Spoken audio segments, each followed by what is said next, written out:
Hi, I'm Yvonn Jay Guleng and I'm going to present to you the clinical uses of antihypertensive drugs. These are the first-line antihypertensive drugs. First, the diuretics. Second, the ACE inhibitors. The AT1 antagonist. Fourth, the beta-adrenergic blockers.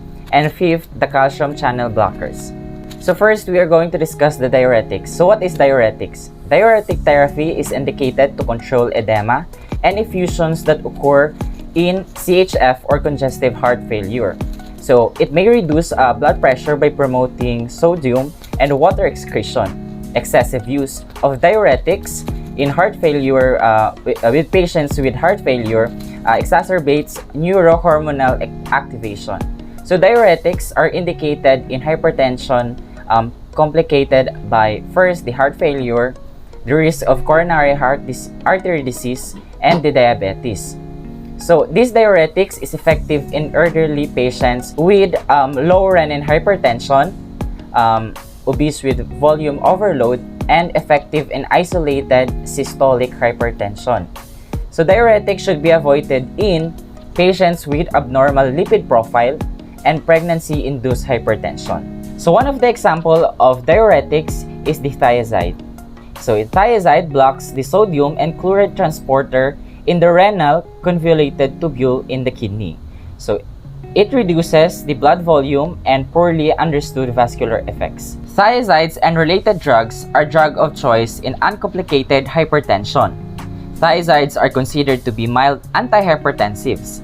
Thiazide diuretics decrease the renal blood flow and should not be used in the presence of azotemia. So this azotemia is a condition that occurs when your kidneys have been damaged by disease or an injury. So if there is an damage or an injury in the kidney, it may elevate the blood urea, nitrogen, or the BUN and serum creatinine levels.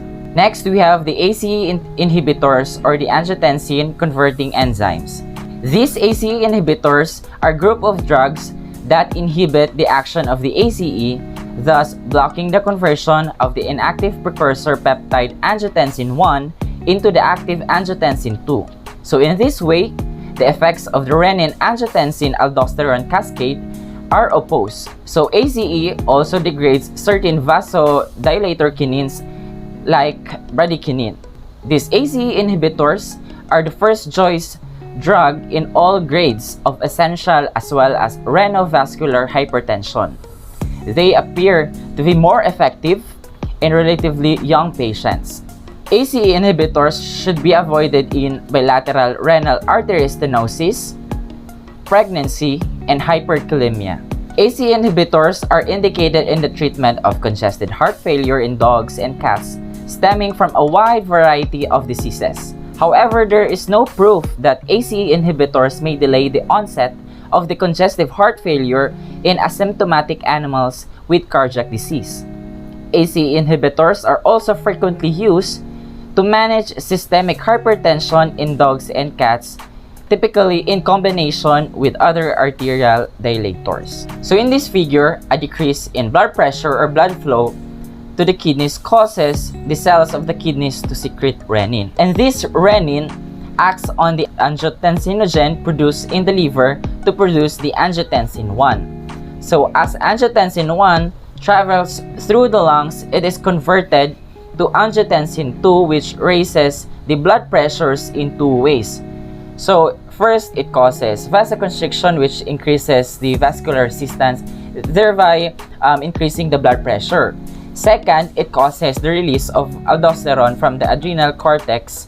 So this aldosterone increases sodium and water reabsorption by the kidneys. So this results in an increased blood volume, thereby raises the blood pressure. So in this figure, if we are going to take ACE inhibitors, we prevent the conversion of the angiotensin 1 to angiotensin 2, since angiotensin 1 needs the ACE to convert to angiotensin 2. So if we're going to inhibit the ACE, we prevent the increase in aldosterone release, vasoconstriction, increase in thirst, increase in vasopressin release, increased norepinephrine release, increased renal sodium retention in vessels and in the heart. So these antihypertensive drugs are most appropriate in patients with diabetes, nephropathy, chronic kidney disease, left ventricular hypertrophy, congestive heart failure, post-myocardial infarction, gout, and dyslipidemia, or the unhealthy levels of one or more kinds of lipid in your blood. Angiotensin-converting enzyme inhibitors are commonly used for congestive heart failure. ACE inhibitors are commonly used for congestive heart failure. So one of the drugs that are being used is the Enalapril. So this Enalapril is the only ACE inhibitors licensed for veterinary use. It is well absorbed orally and viability is not decreased by food. Next is the Benazepril. The Benazepril is often chosen in animals with pre-existing renal disease. It is also slow the renal function deterioration and partially mitigate hypertension in cats with renal disease. Next, we have the AT1 blockers. AT1 blockers is also one of the first-line antihypertensive drugs. These AT1 blockers is angiotensin type 1 receptor and one of the key player in the renin-angiotensin-aldosterone system. AT1 receptor promotes various intracellular signaling pathways resulting in hypertension, endothelial dysfunction, vascular remodeling, and organ damage. The angiotensin 2 receptor AT1 blockers inhibit the interaction of angiotensin 2 with its AT1 receptor. These agents lower blood pressure without producing a cough as a side effect, since unlike the angiotensin-converting enzyme inhibitors, they do not influence the levels of the bradykinin or the substance P. Hence, these drugs are suitable for the treatment of hypertensive patients who require therapy with a drug blocking the effect of the angiotensin-converting enzyme but cannot use the ACE inhibitors due to cough as a side effect. Next, we have the beta blockers. Beta blockers are mild antihypertensive. It reduces the blood pressure by slowing the heart rate and decreasing cardiac output and renin release.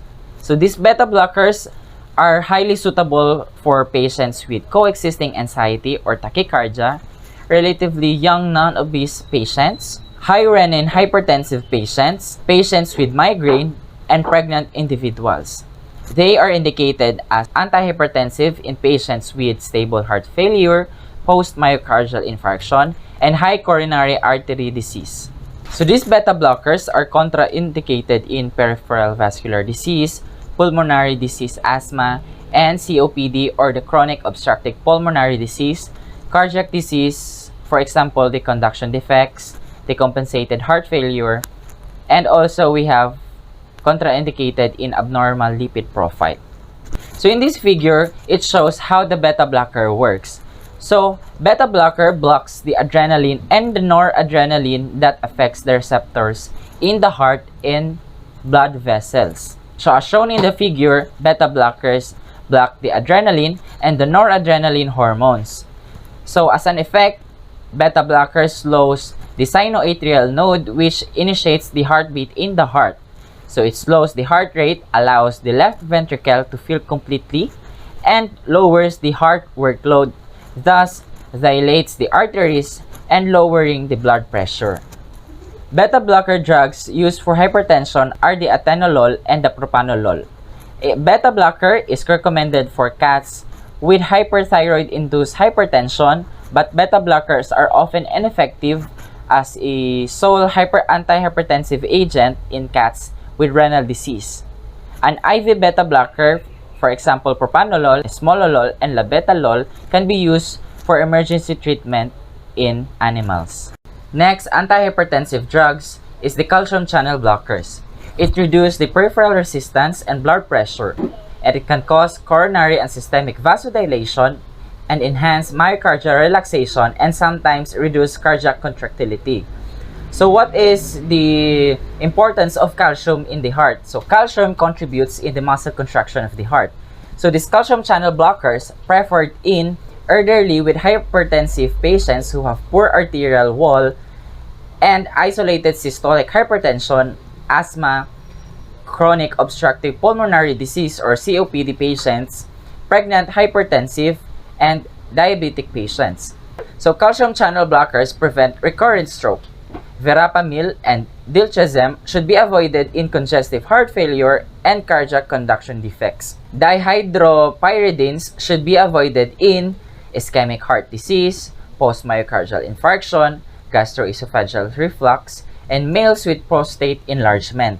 So in this figure, it represents the cell membrane calcium channel involvement in excitation, contraction, coupling in the mammalian heart. First, it opens during cell excitation, and the inward of the sodium current depolarizes the cell membrane. So this depolarization opens the calcium channels, and the calcium influx triggers the shift of additional calcium from the sarcoplasmic reticulum. So in this figure, it shows the schematic representation of the cell membrane calcium channel involvement in excitation, contraction, coupling in the mammalian heart. First, it opens during cell excitation. In the inward of sodium current depolarizes the cell membrane. Depolarization opens the calcium channels, and calcium influx triggers the shift of additional calcium from the sarcoplasmic reticulum to contractile proteins. Fourth, these contractile proteins and calcium channel blocking drugs reduce the calcium influx through the calcium channels. So calcium channel blocker examples. First, the amlodipine mesylate, a long-acting dihydropyridine calcium blocker that causes vasodilation without appreciable cardiac effects. The drug of the first choice in most hypertensive cats. Amlodipine can be used as an adjunctive therapy or alone in dogs if an ACE or the ACE inhibitors does not sufficiently control the blood pressure. Next example of calcium channel blocker is the Dilchazim. It decreases the slow inward of the calcium current, and also this drug is the calcium channel blocker recommended in cats with HCM or hypertrophic cardiomyopathy. So it is a disease which the heart muscle becomes abnormally thick or hypertrophied. The thickened heart muscle can make it harder for the heart to pump blood. It is available as oral tablets and injectable solution, as well as extended release tablets and capsules. I hope you've learned something on the clinical uses of antihypertensive drugs. Thank you. Bye.